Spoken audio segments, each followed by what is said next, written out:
Hey guys, welcome back. Finally getting back to work on this Jag. Been kind of busy with other stuff and it's been at the shop.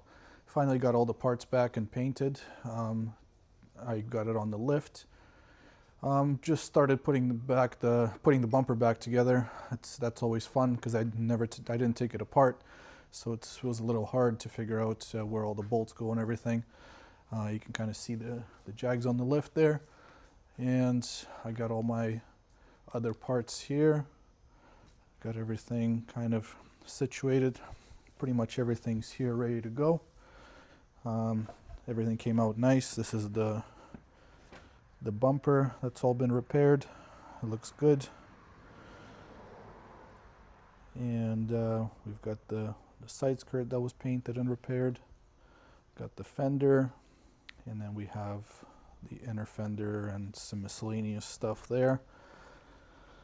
And then we have also got the hood that's been repaired. So that all looks good. Everything lines up. I need to put the vents back on the hood because the whole hood was painted.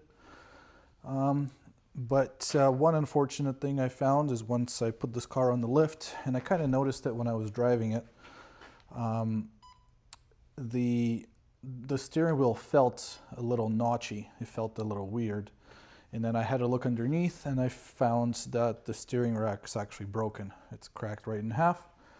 So that's going to be another suspension part that I need to find. I think I found one on eBay, just need to get it ordered. But I figure in the meantime what I'll do is I'll get all the body panels back on, get all that back together, and then the last thing that's going to be left to do is the steering rack. And then here we've got the seat belt, got airbag down there, connectors, some miscellaneous bolts and stuff. But all in all, it's coming together. Now that all the body work's done, it shouldn't take too long to get it all put back together and back on the road. It sucks about the steering rack, but hey, it is what it is. I should have done a better job looking at it, but I didn't have it on the lift, so it was kind of hard. As you guys saw, kind of at first I had it up on the forklift, and it was pretty sketchy. I didn't really want to go under it too much. So in any event, I've got the bumper all put back together. I think that's going to be the first thing I'm going to do is I'll hang the bumper back on the car, and we'll go from there. So I think we'll do the bumper, then we'll do the inner fender, and then the fender, and then I think the side skirt goes on last. Oh, and I also bought this new trim piece thing. That's kind of like for the lower radiator, because I broke that one loading this thing on the trailer, so that was my own fault. I should have been more careful loading it, but you can see it's kind of broken down there. So I ended up, luckily I didn't damage the radiator, I just broke the shroud. So anyway, got a new one, we'll throw that on, and that'll be all good.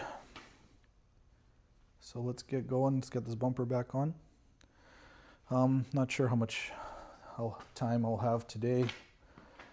I may just tackle it tomorrow, but we'll see how long this bumper takes. So I start by replacing that broken air dam that was on the lower radiator. I think it was on like an auxiliary radiator that the car has.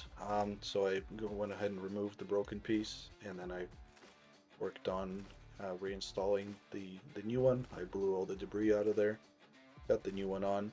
It's only held on by a couple 10mm bolts, so it's pretty easy to install. Then I started refitting the radiator all back in place, and trying to get it all ready for the bumper to go back on.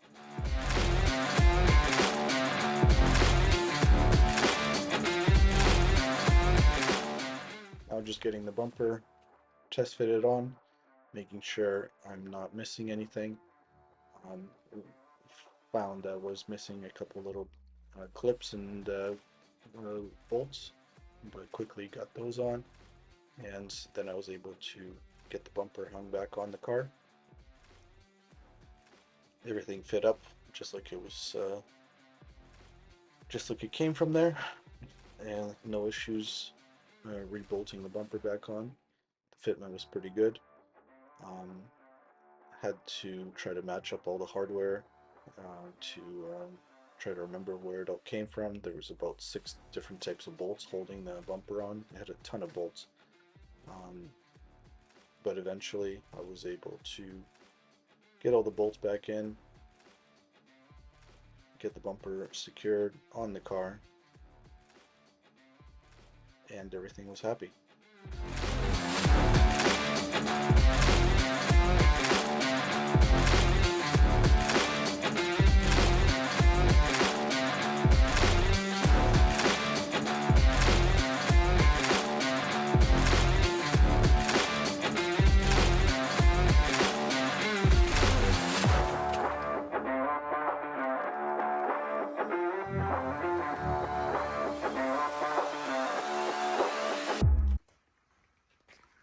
So it's a couple days later. I had a little bit of time to work on the car a bit. Made some progress, got the bumper back on finally, got it all proper. Had to take it back off because I forgot to hook up the windshield washer, and I wanted to adjust the headlight a little bit.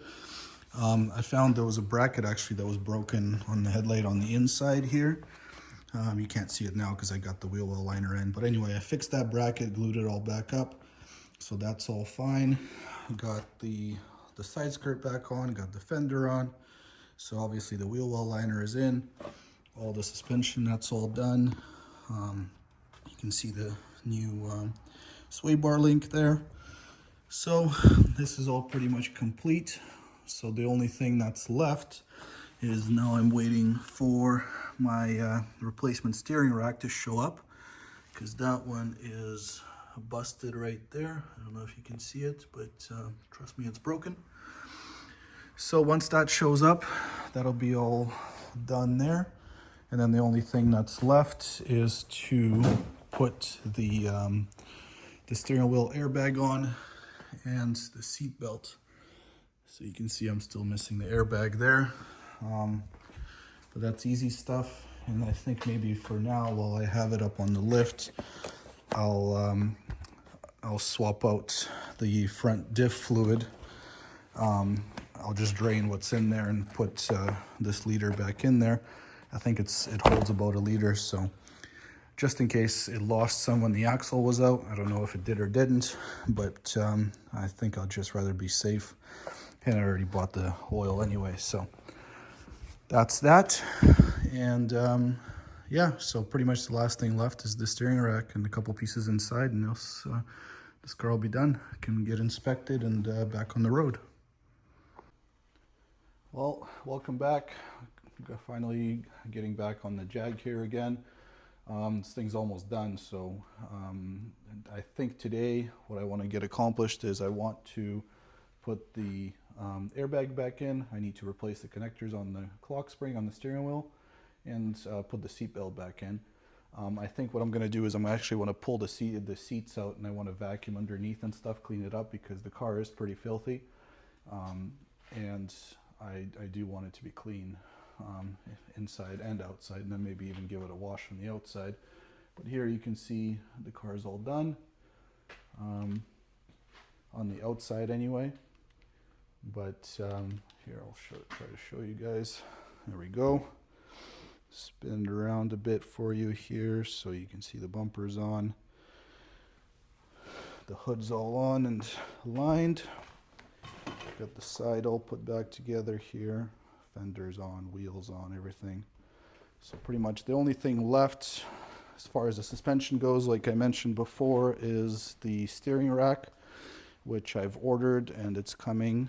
I also noticed this little panel tends to fall off the seat for the airbag cover, so I want to fix that up. So first things first right now is I want to get the seat pulled out.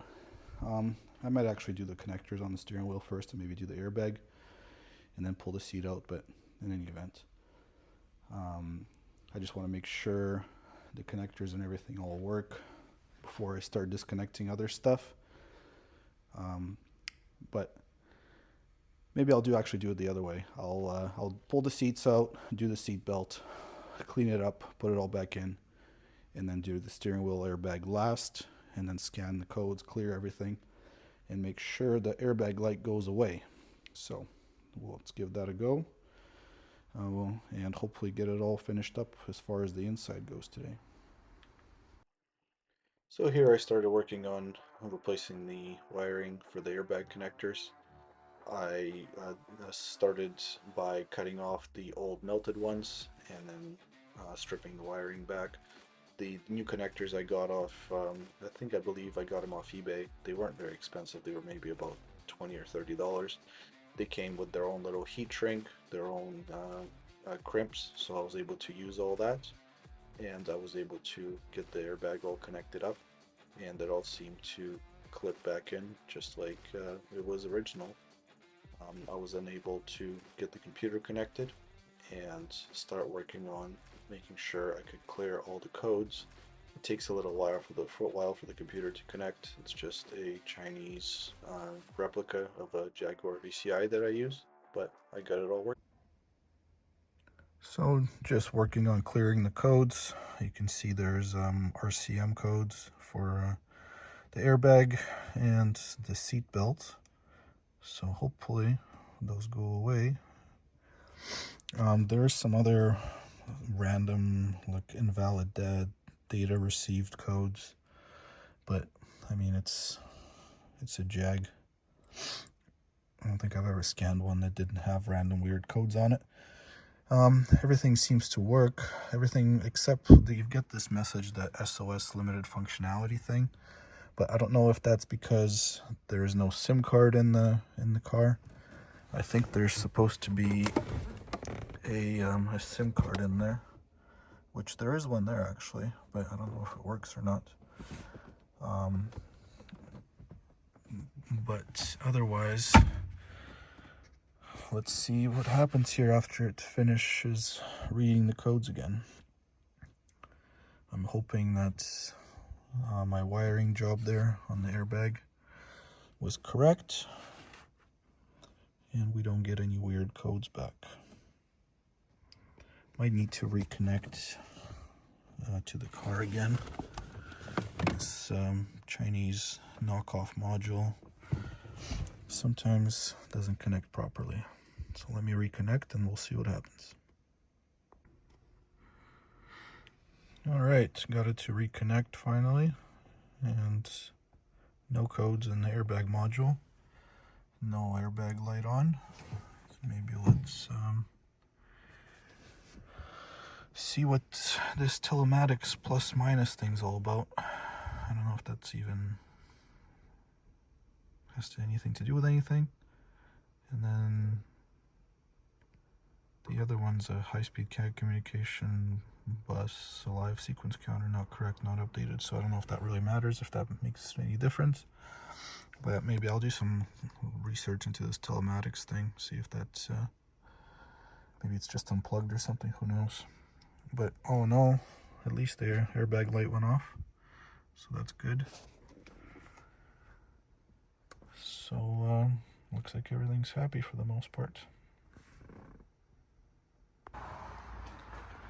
So it's a new day here. The Jag is up in the air again, and we're going to start working on pulling this broken steering rack out. It's hopefully the last piece of this rebuild puzzle. It looks like, I'm just having a quick look under here. It's first of all, that's where it's broken, right in half there. It looks like to take it out, I need to remove this cross brace, which currently that's where my lift arm is sitting. So I think what I need to do is move my lift arm onto this kind of the frame part of the car. But first, I think what I'll do is I'll pull these bolts out that are on the outsides here, because otherwise my lift arm is going to be in the way and I won't be able to get to them. So first things first, that's what I'll do is I'll pull those bolts out, drop the car back down, move the lift arms over, and then hopefully it'll give me room to pull this brace out of the way here Doesn't look like it's really bolted anywhere else. It's bolted on the frame there and on the subframe here. So we'll start working on that. So here I'm working on removing the old steering rack. It's pretty straightforward to remove. First things first, I sprayed the one bolt with penetrating oil that was holding the steering shaft onto the steering rack. Then I was able to remove the bolt and I was able to pry the shaft off. I then started working on removing the wiring off the other side of the steering rack on the passenger side. There's a shield that has to come off, and then there's some wiring that clips into the motor. I then had to loosen up the 3 big bolts that hold the rack onto the subframe, and after you loosen up those bolts, that's pretty much the only thing left holding it. Of course, you got to remove the tie rods also. But once you remove the bolts, then you can drop the rack slightly and remove the rest of the wiring, and then you can get the rack out of the car. And there we have it. There's our broken steering rack. You can see it right there, completely broken. So now I'm just waiting on the new one to show up in the courier. Maybe in the meantime, we'll just do a little bit of cleanup here.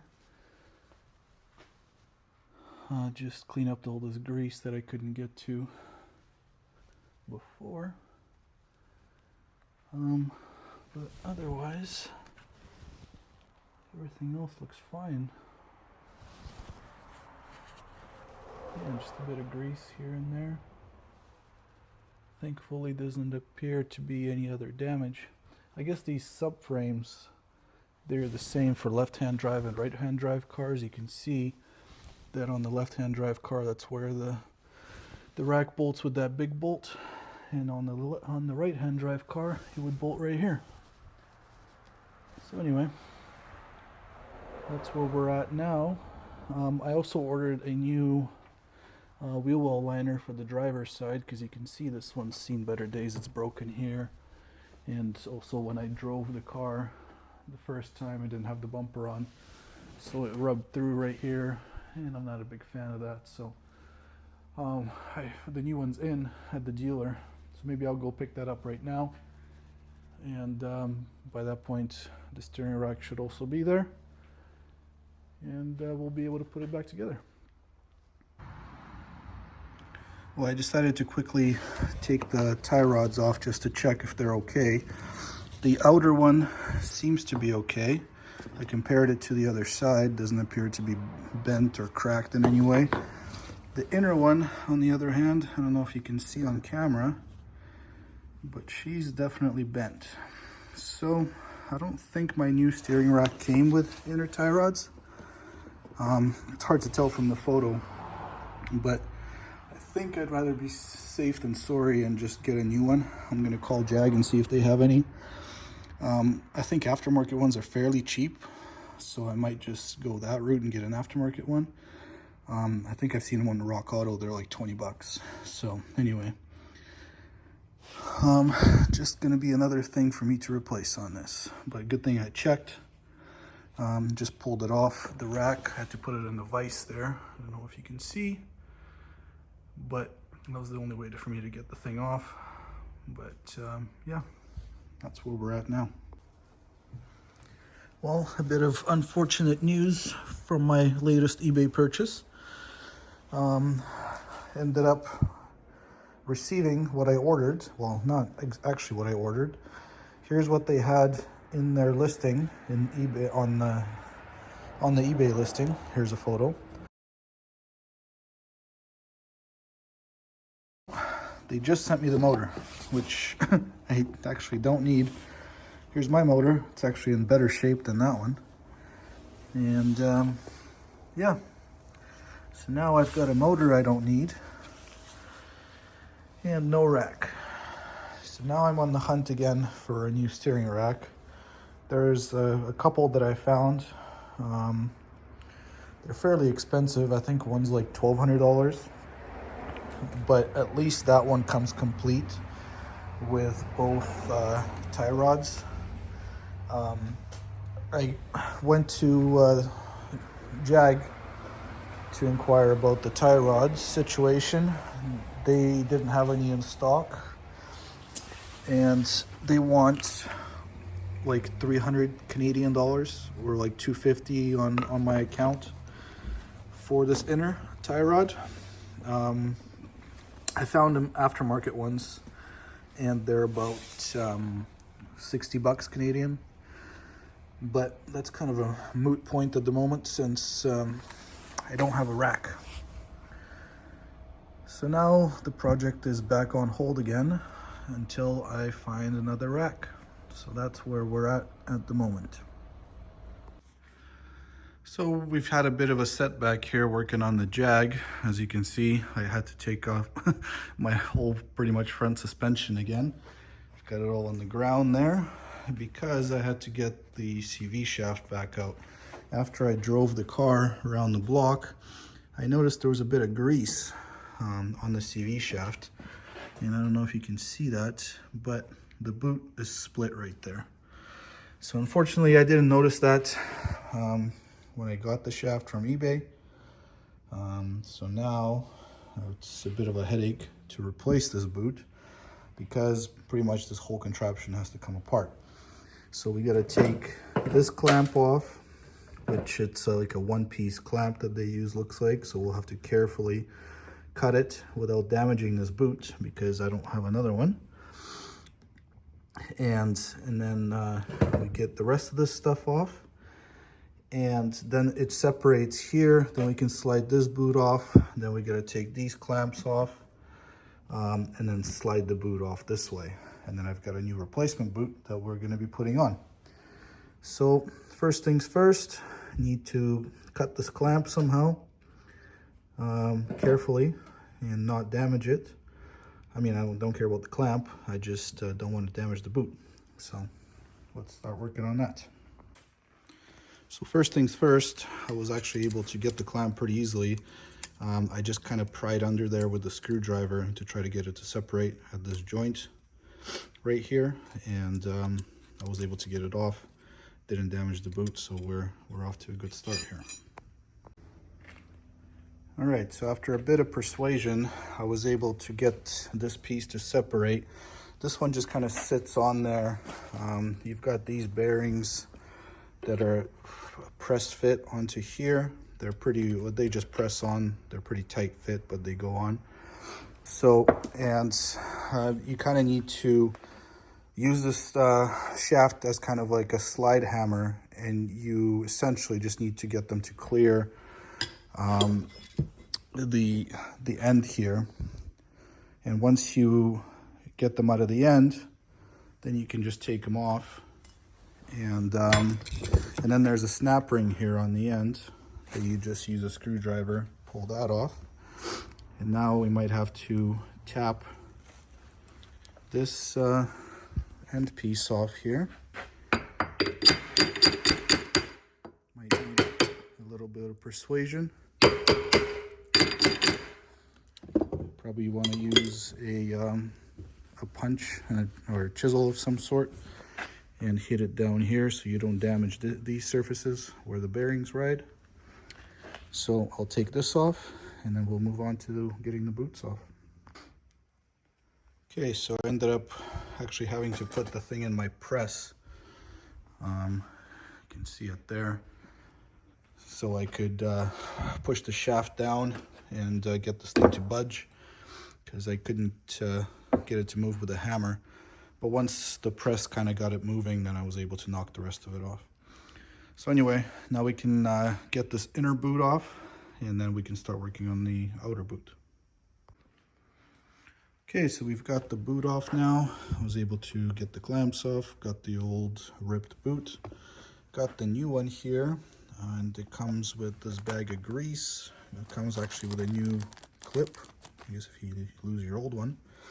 And it comes with these new clamps. Now, I'm not a big fan of these. I don't think particularly even know how these are supposed to go on, because this is small and this is a larger one than that, obviously. but we'll figure it out. I was planning on using this clamp kit that I have on the inner boot, but I might have to go get another one and use it on the outer boot as well, but we'll see, I guess. Okay, so it's the next day. I had to run out yesterday and pick up a couple different clamp kits to get the CV boots back on. The one that I was originally planning on using, I'm going to use one of the clamps that came in it because, well, I could probably use one of these too. I'm going to check it right now, actually. But here's what we've got going on. So this is the inner boot, and this is the clamp, the medium-sized clamp that was in that kit. So this one fits on there very snugly, but it fits. So I might just use this one. In that same kit was this larger clamp, which is way too big, and also the small clamp, which you're supposed to use on the small side, on the shaft side. But you can see it's also pretty big, and I don't think it was squeezed down enough to be able to actually hold the boot in place tightly. And then I still need another clamp for the inner boot anyway. So then I went out and I got these two kits, which are slightly smaller. So in these ones, theoretically, the larger clamp will hold the large side of the outer boot, and the smaller clamp will hold the small side. And then I had to get a second kit so I could just use the small one on the small side of the inner boot. So that's kind of where we're at. So I think what next thing I'm going to do is get the outer boot on there, get the clamp on there, then fill it up with grease, get that clamped, and then we'll get the inner side all back together and get this thing finished up. So I took the smaller ring out of this other pack, and I've got it on the smaller side of the outside boot, and you can see that this one should squeeze tightly a lot better than this one would. You can kind of see the difference in size between them. So this is the one that we're gonna use. Okay, so I put the boot on, put the two clamps on. You can see the bottom clamp has a little bit of wiggle room in it. So does the top one. I filled it up with grease as much as I could. I kept a bit so I can put some on the inner boot as well. But let's clamp these down, and then we'll move over to doing the inner side. Now, when putting this piece back onto this edge here, I did notice that the two sides are different. This side is flat, and this side you can see is tapered. So I actually had to go back to my video because I don't remember how it was. And it looks like the tapered was to the inside, like this. So tapered side down if you're putting this back on. And I'm assuming that if you did it the other way, then it might not clear the bottom here, and then you won't be able to get your snap ring on. So I'll put it on with the tapered side down. Might need to hammer it down a little bit, and then that should give me enough space to put the snap ring back on. Okay, so with the tapered side down, I just had to use a socket and a hammer, and I was able to get this back on, and you can see that it clears the ridge, so that'll give us enough space to put the snap ring on. Okay, so I've got it all reassembled. The first time around I actually forgot to put the boot on, so I had to take all this apart again. Slide the boot on there, don't forget the clamp. So now that's all good. Now I've got the other piece in the vise here. I put the rest of the grease that I had in the packet in there, so hopefully that'll be enough. I do have some of this CV2 grease that maybe I'll just add a bit more just in the boot, so then we should be okay with that. But now we go ahead and slide this thing back in there. I think we just hammer it on and hope for the best. All right, just like that, it's all back together. Got all the clamps on. The medium-sized clamp from the first kit ended up working out okay. It was tight on there, but I gave it a little squeeze and it's nice and snug, doesn't move. Top one's on good. And so I ended up using both of the small clamps that came from the second sets of kits that I bought from these ones, from 03635. So I just have one of the larger ones left over. And then in this first kit, 03637, I have the big one left and I have the smallest one left. So the medium-sized one is this one that I ended up using here. So this thing's all back together now. I'm gonna clean it up and get it back in the car.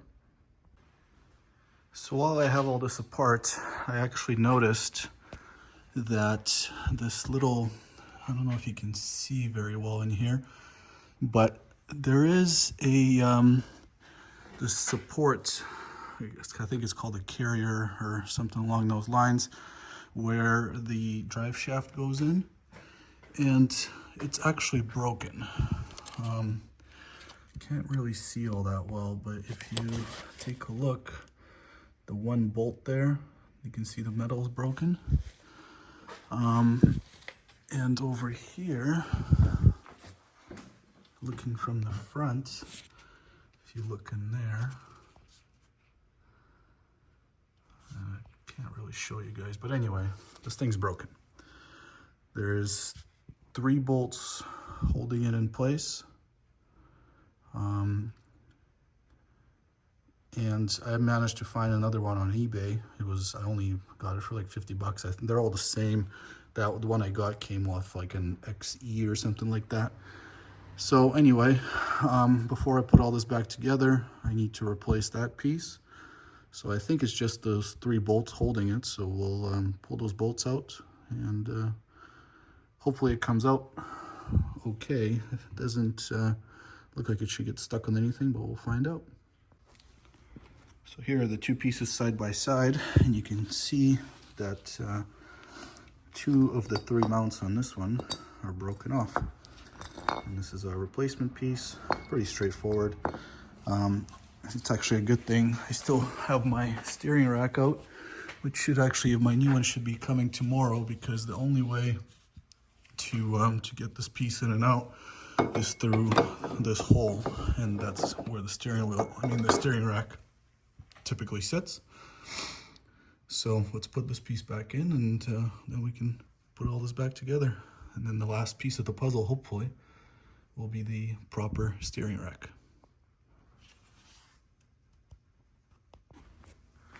All right, so got it back in, bolted in now properly with 3 bolts holding it. I'm sure before, I think that's kind of where my oil leak was coming from, because the thing was loose and it was only held on by 1 bolt. So I was losing a little bit of gear oil, which is where some of the residual oil was from around here. So now that we've got that all fixed up, we can put all this back in. I've got my axle shaft there with the new boots on it. So that's all good. So let's get all this back in the car. So it's all back together. Got the CV shaft all back in. Everything's bolted back up. So the new boots there. Everything's all good. So now hopefully I can go ahead and put my steering rack in and get this thing finished up. All right, so finally got the new steering rack in the mail. Took a little while to get, but finally got one. This one is out of a 2020, same part number and everything, not broken in the middle. And the seller included all the wiring harness there and even the nuts for the tie rods, which was nice of them.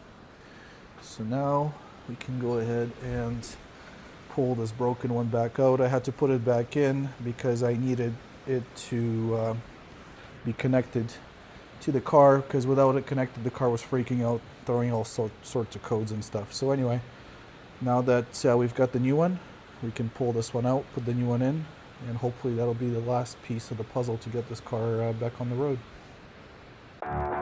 So I started working on getting the old steering rack out, getting all the old wiring out, because the new one that I got came with all new wiring, and I wanted to just install it all in one piece and use all the new wiring. So I got all the old stuff removed, and I started working on trying to fit the new steering rack. Here you can see I'm kind of struggling to get it to fit, and I quickly realized that it's actually a steering rack out of a two-wheel drive car instead of a four-wheel drive. So in the end, I ended up finding another rack and got it installed. I didn't film it.